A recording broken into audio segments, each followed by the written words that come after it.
Aw bisimila donfini ɲuman sagura kɛnɛ kan In Fashion Fi. Aw minnu be yen nɔ ko diɲɛ taabolo finikuraw modeliw ka d'aw ye, ayiwa aw sera aw seyɔrɔ la In Fashion Couture. N'aw mago bɛ tisi kalalenw na walima n'a bɛ fɛ ka tisiw kala, a ye boli ka se joona joona Ismaël Ɲare fɛ yen nɔ. Ismaël Ɲare nɔlen no ni diɲɛ laban kalali kɛ machine kuraw de ye. A n'a ka personnel de qualité minnu be yen nɔ n'olu bɛ nin baara in kɛ ka ɲɛ. An sigiyɔrɔ bɛnnen no ACI 2000 kɔnɔna la, Immeuble Concorde 1 n'ale tugulen no Air Côte d'Ivoire la, Palais des Sports ani Place de la Canne ni ɲɔgɔn cɛ. Nɛgɛjuru sira o ye 63 ye 02 99 ani 99. In Fashion k'aw ye togo ɲɛ. In Fashion ni aw mago bɛ qualité la. In Fashion ko k'aw bisimila kunnafoni gafew kɛnɛ kan.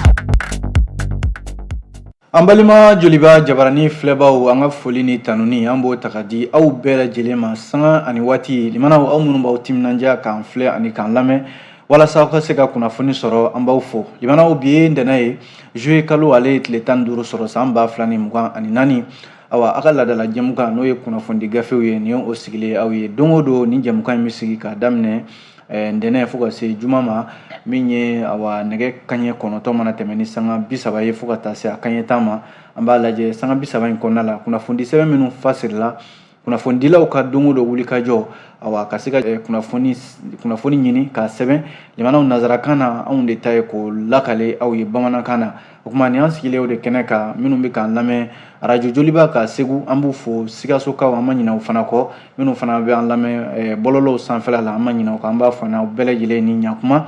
dɔgɔkun daminɛ bi ye an bɛ dugawu kɛ dɔgɔkun hɛrɛ a n'a karama u bɛ tali kɛ l'histoire de Bamako ale bɛ yan Nouvelle Horizon fana bɛ yan min ye le Challenger ale bɛ yan ka taa se les Échos ma an bɛna nin fasɛrɛti sɛbɛn ninnu de lakale sisan aw bɛ se ka faamuya sɔrɔ cogo min na an b'a fɔ ɲɛna aw bisimila an b'a daminɛ ni min ye o ye l'histoire de Bamako ale kumana limanaw a y'a jira k'a fɔ ko min bɛ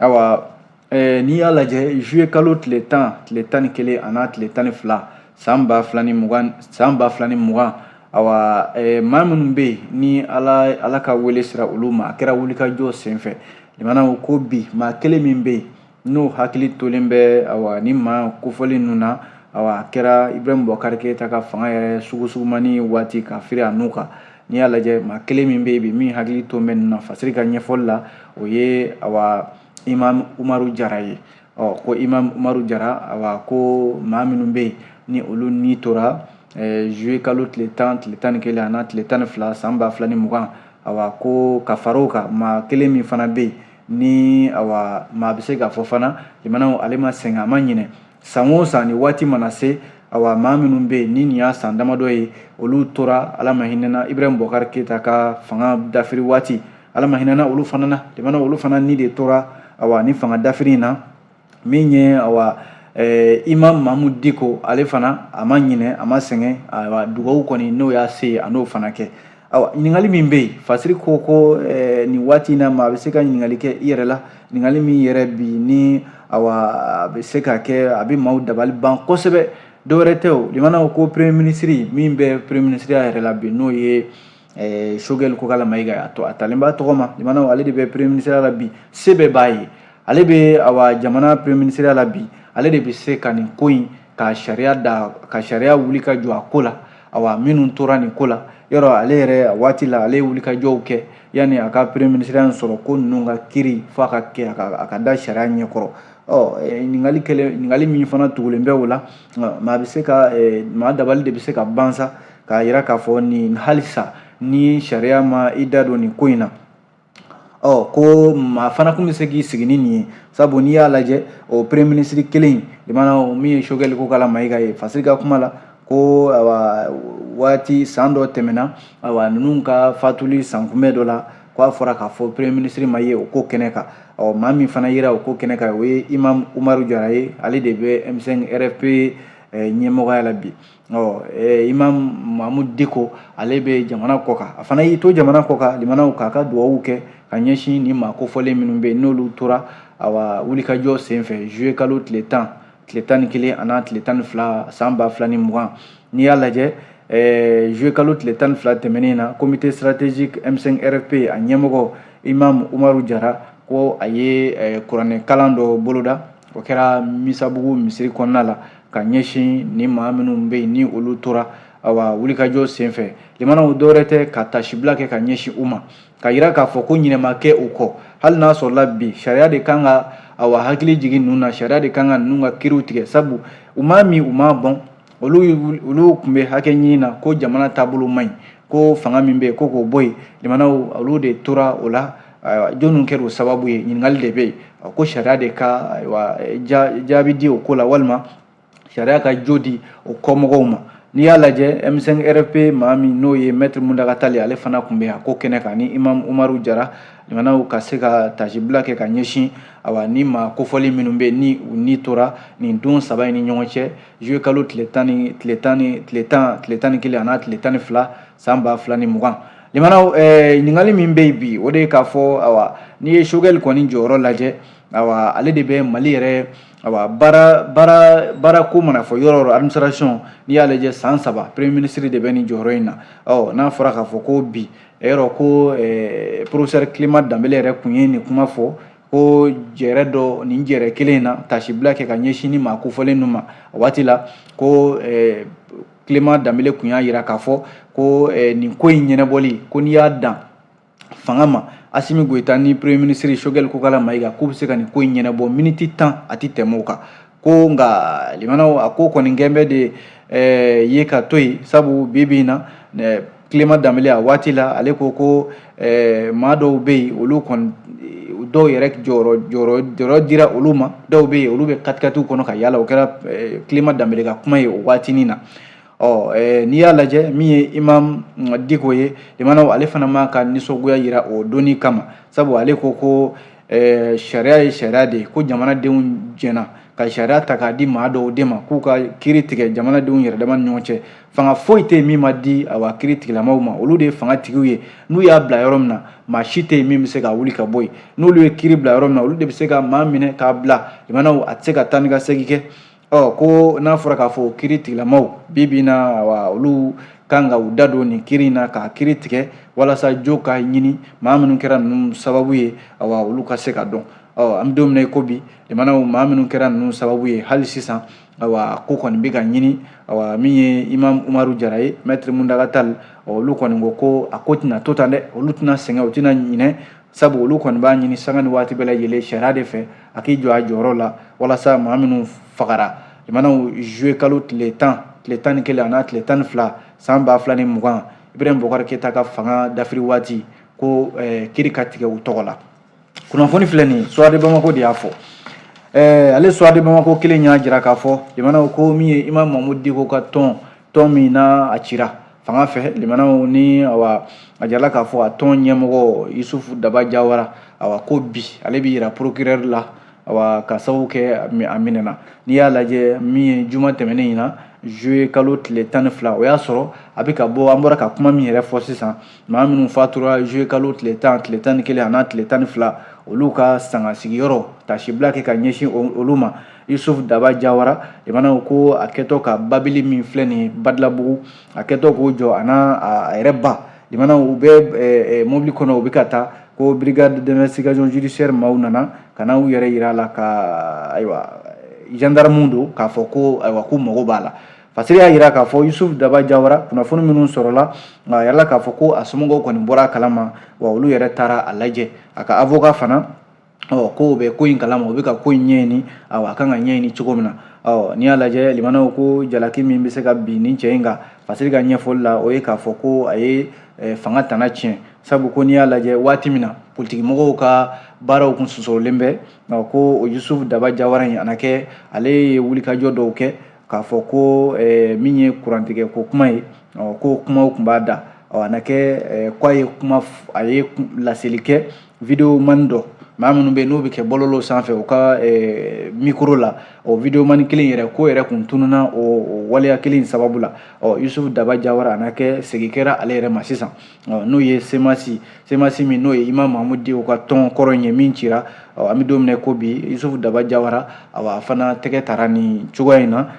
juma tɛmɛnen in na bi ntɛnɛn yɛrɛ limanaw ko an na jira sariya la awa jalaki min fɔlen bɛ n'a sɔrɔla a nata laban min na jamana an bɛ bɔ soirée Bamako kɔnɔ ni kunnafoni min ye o ye awa ndolatan kibara ye yɔrɔ waati dɔ la awa ni kuma kun cayara bibi na ko gɛlɛya bɛ Mali samata sɛgɛw o ni Fédération des Maliens de football ni ɲɔgɔn cɛ kosɛbɛ n'i y'a lajɛ jamana jalatigi min n'o ye Amari Traoré ye capitaine jamana ko Amari Traoré yɔrɔ min bi ale Amari Traoré de ko fɔ ale kumana Mali samata sɛgɛw tɔgɔ la waati dɔ la awa ko gɛlɛya min bɛ Mali ndolatan kɔnɔna la ni gɛlɛya in ma ɲɛnabɔ awa olu kɛtɔ tɛ ka na u sen don ndolatan foyi la Mali kɔnɔ yan jamana a kuma fɔra dɔgɔkun kelen walima dɔgɔkun fila tɛmɛna Amari Traoré tɔɲɔgɔnw n'o ye ndolatana tɔw ye olu kɔni kun bɛ makun kɔnɔ nka k'u bɔra makun kɔnɔ jamana ko k'olu ndolatanaw k'u na tugu Amari kɔ wa u n'u sɛmɔ ndolatan yɛrɛ la fɔlɔ yani Amari Traoré ɲangi min dara ale kan ko yani ɲangi ka wuli jamana ko in kɔni ko awa n'a kuma kɛ ta kun bɛ sɔn ka bali maaw la dɛ n'o tɛ ko Amari Traoré kumana samata sɛgɛ bɛɛ lajɛlen de tɔgɔ la n'o ye ndolatanaw ye dɔgɔkun kelen tɛmɛna maa m'u kumakan mɛn ko n'i y'a lajɛ kabi juin kalo tile 27 tɛmɛnen ale Amari Traoré kelen awa a ye kuma min fɔ n'a ko Fédération Malienne de football y'a wele n'a ma sɔn ka na jaabi yɛrɛ kɛ ni fédération ko k'u b'a ɲangi awa ka sababu kɛ a ma na wele jaabi sabu ko ale ye kuma min fɔ a yɛrɛ ka kuma la ale ma kuma in fɔ a kelen dɛ ale ye kuma in fɔ samata sɛgɛ bɛɛ lajɛlen de tɔgɔ la ni maa bɛna wele jaabi ale ni samata sɛgɛ tɔw n'o ye ndolatana tɔw ye u bɛɛ de bɛna wele jaabi Amari Traoré ma sɔn ka na o de kama nka limana ko fédération a ma ɲɛ min kɔ a ye Amari Traoré a y'a ɲangi k'a fɔ k'a sen tɛna ye ndolatan foyi la bilen n'i y'a lajɛ ɲangini de kɔfɛ sa min ye ndolatana tɔw ye olu filɛ nin ye ka u kana bɔ k'a fɔ ayiwa Amari kelen dɛ Amari kelen ma ɲangi olu bɛɛ lajɛlen de ɲangina fo ɲangi in ka wuli ka bɔ yen n'o tɛ olu fana u sen tɛna ye ndolatan foyi la bilen ko fédération fana k'o faamu a bɛ nin dangan de la limanaw kunnafoni filɛ an ye nin bɔ le soir de Bamako kɔnɔ bi aw bonya b'a la.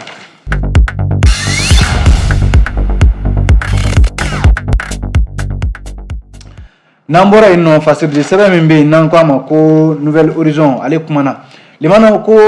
min bɛ awa kumaɲɔgɔnya o segira ka daminɛ awa ko jɔn de bɛna taa EJ kumaɲɔgɔnya jɔn de bɛ taa EJ ka welekan lamɛn awa ɲininkali min kɛlen bɛ bi a bɛ min kan o ye ko autorité indépendante de gestion des élections awa n'i y'a lajɛ ko kumaɲɔgɔnya segira ka daminɛ kokura awa ni jɛrɛjɛkulu in min bɛ kalataw koɲɛ bɛɛ lajɛlen kunna Mali kɔnɔ ani politiki mɔgɔw awa ko jɔn o de la ɲininkali kɛlen bɛ bi Nouvel Horizon fɛ walima ko politiki mɔgɔ jumɛn de bɛna taa EJ ka wele jaabi awa ko tile fila kɔfɛ min bɛ jamana gouvernement ko fɔ ale ye parti politikiw u kun ɲanginen bɛ awa k'u ka baaraw sunsoro n'i y'a lajɛ awa o de tɛmɛ o ɲangi in wulilen kɔfɛ autorité indépendante de gestion des élections n'u k'a ma bakurunba la ko EJ k'a ye wele bila parti politikiw ma bi ntɛnɛn juillet kalo tile 15 san 2024 jamana hali n'a sɔrɔla min ye awa cakɛda in ye a ma ta tɔgɔ ma nka a kɔni ye wele bila politiki tɔnw bɛɛ lajɛlen de ma ko bɛɛ ka ye a ko kɛnɛ kan nka n'i y'a lajɛ limanaw kunnafoni minnu bɛ yen n'olu bɛ ka cari bi awa ko a bɛ se ka kɛ dɔw bɛ yen olu diminen bɛ fanga kɔrɔ olu tɛna ye nin ko in kɛnɛ kan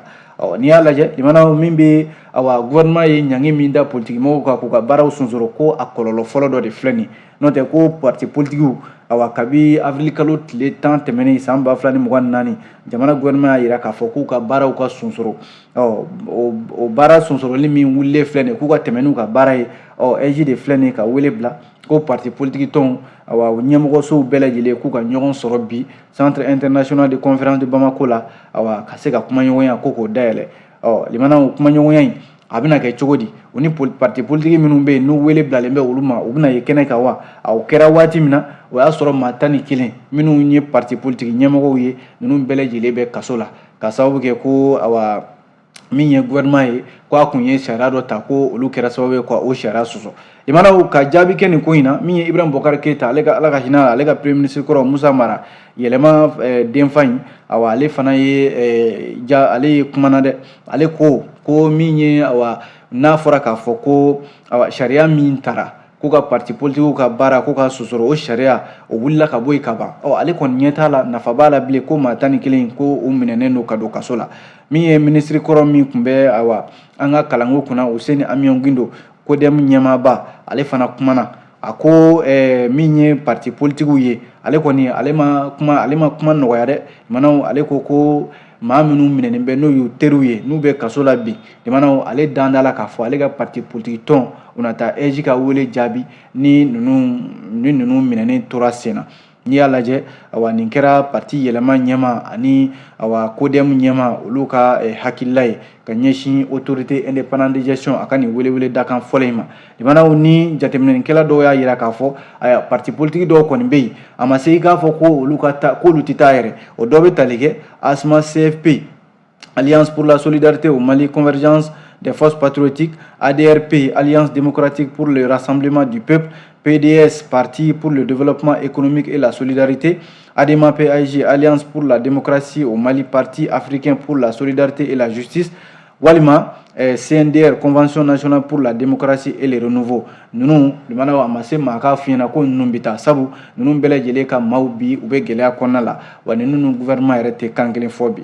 ni y'a lajɛ nga ko comité stratégique min bɛ M5 RFP tɔgɔ la k'o ye wele bila awa parti politique bɛɛ ma ko bɛɛ ka taa kɛnɛ in kan limana ɲɔgɔn ye ɲininkali fana tugun bɛ a la k'a fɔ n'a sɔrɔla a kɛlen bɛ kalataw de labɛnni kama awa ko autorité indépendante de gestion des élections ani parti politique ka ni ɲɔgɔn ye min n'a kuma fɔtɔ filɛ nin awa ko a bɛ se ka kɛ min ye jamanakuntigi kalata ye awa ko dɔw yɛrɛ y'u dama suɲɛ k'a fɔ minnu ni fanga ka surun ko kalo saba laban an filɛ san min kɔnɔ n'o ye san 2024 ye ko jamanakuntigi kalataw yɛrɛ bɛ sɔn ka labɛn walima san kura min n'o bɛ k'i kunda an kan san 2025 ko ni foyi kɔni ma kɛ awa jamanakuntigi kalataw o bɛ sɔn ka kɛ o waati ninnu kɔnɔ limanaw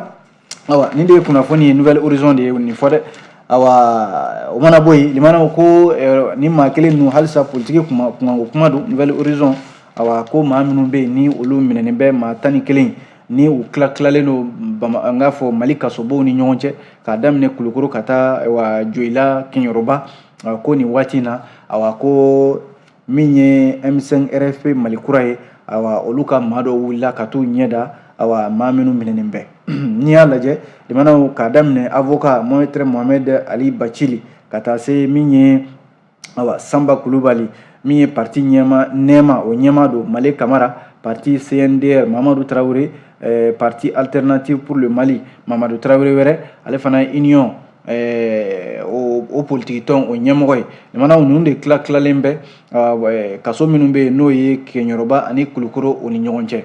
ko M5 RFP Malikura mɔgɔw taara bɔ o ye an bɛ se ka kunnafoni ko min bɛ se ka min fɔ a la n'o ye Nouvelle Horizon ye o ye k'a fɔ baasi foyi tɛ ninnu na awa hakili ka ɲi baasi foyi t'u la wa kɛnɛyako yɛrɛ ta fan fɛ ko baasi foyi t'u la o de ye kunnafoni ye limanaw an bɛ bɔ Nouvelle Horizon kɔnɔ ni kunnafoni min ye ko jamanakuntigi ayiwa a ye layidu kan dafa colonel Asimi Goyita furanjɛla fanga ɲɛmɔgɔ awa ko groupe min n'olu bɛ courant di o 15 fɔlɔ o taara ka di n'i ye jateminɛ kɛ awa filanan min n'o kun layidu fana taara n'o ye groupe 10 filanan ye o fana dira a dira ministre ma min bɛ kuranko kunna limanaw a kɛra min ye gouvernement ka kuma lasela porte parole colonel Abdoulaye Maïga a kɛra o ɲɛna a kɛra maa min fana bɛ n'o bɛ jamanakuntigi ka kɛrɛfɛ ladili la min ye Agibu Danbele ye a kɛra o fana ɲɛna limanaw nin ye awa jamanakuntigi ka layidu filanan dafalen yɔrɔ min ye a fɔra k'a fɔ courant fanga n'o ye mégawati 27 murumuru 25 awa ko de bɛna fara EDMSA a ka courant ko kan n'i y'a lajɛ société énergie du Mali a bɛ gɛlɛya min kɔnɔ o ye courant ko gɛlɛya ye jamanakuntigi de kun ye layidu ta k'a fɔ ko a na courant n'o ye groupe ye k'o di min ye EDM ma k'i yɛrɛ dɛmɛ n'a ye ko groupe 15 fɔlɔ kun dira n'i ye jateminɛ kɛ groupe 10 filanan o fana dira ka fara nin kan dɔwɛrɛ tɛ limanaw ko EDMSA a bɛ gɛlɛya de kɔnɔ nin waati in na dɛsɛlen bɛ ka courant di jamanadenw ma jamanakuntigi min ni ale de bɛ awa malidenw bɛ ɲɛ jɔyɔrɔ ye ale ye k'a filɛ nin ka groupe n'i y'a bɛɛ fara ɲɔgɔn kan groupe 25 groupe électrogène awa fanga b'u bɛɛ lajɛlen la wa a tɛna da Bamako yan ma u bɛna tila jamana ayiwa marabolow i n'a fɔ Yelemane Nara Keɲeba Diboli Banamba Kolokani Bla Tɛnɛnkun Koro Douanzan Bankas Gundamu Menaka Dire ani Asongo ko groupe ninnu bɛna tila nin yɔrɔ ninnu de ni ɲɔgɔn cɛ ani Bamako district walasa awa ka se ka courant di min ye jamanadenw ma kunnafoni filɛ nin ye limanaw an ni kunnafoni ninnu bɔ bi Nouvelle Horizon kɔnɔ aw bonya b'a la.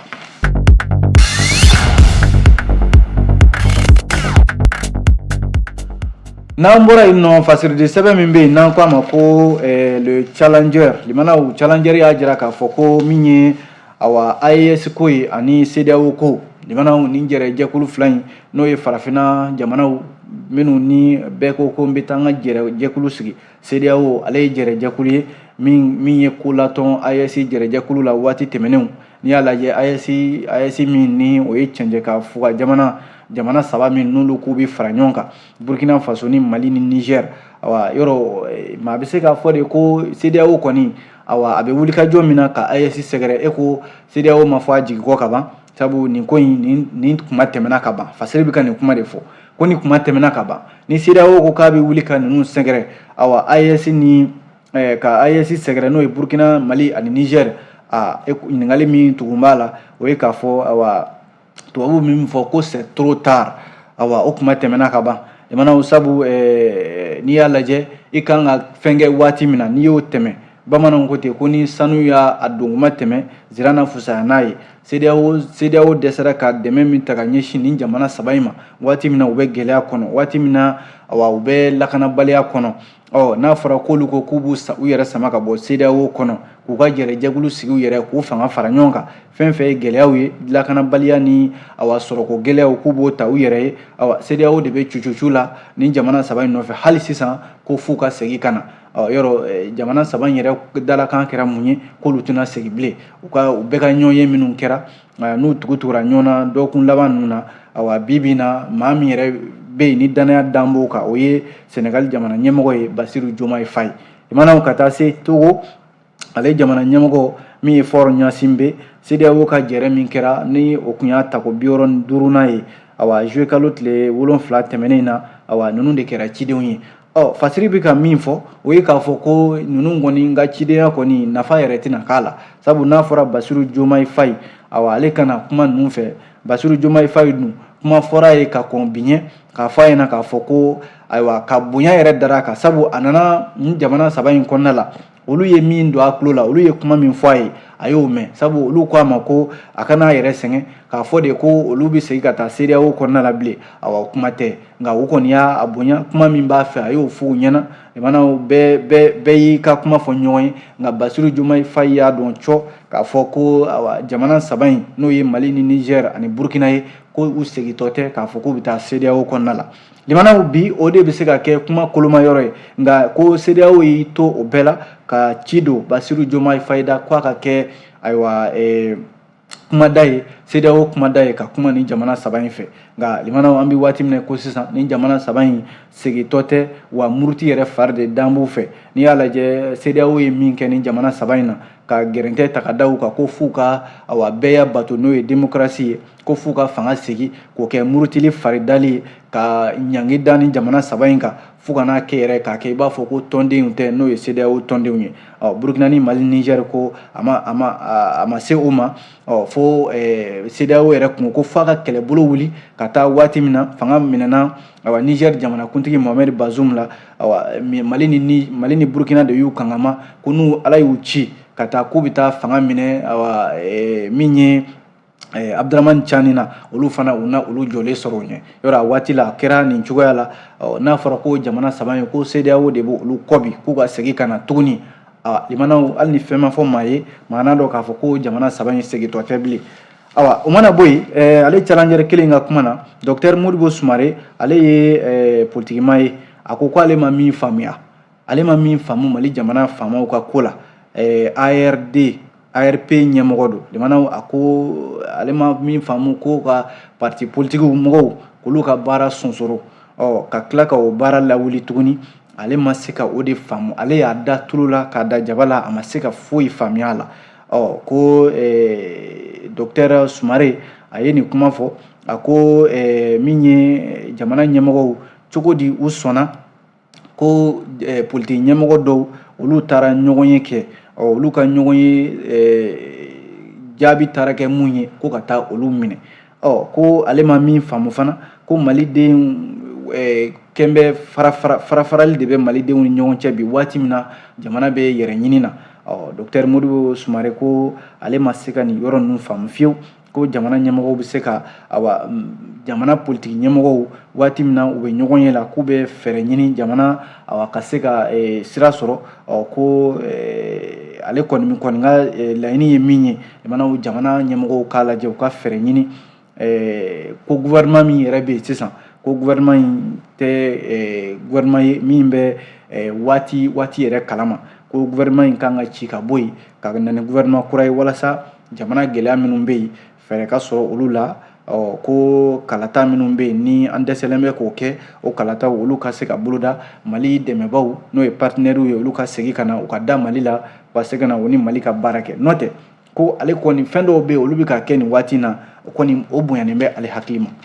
kunnafoni filɛ limanaw an ye nin bɔ le challenger kɔnɔ bi aw bonya b'a la.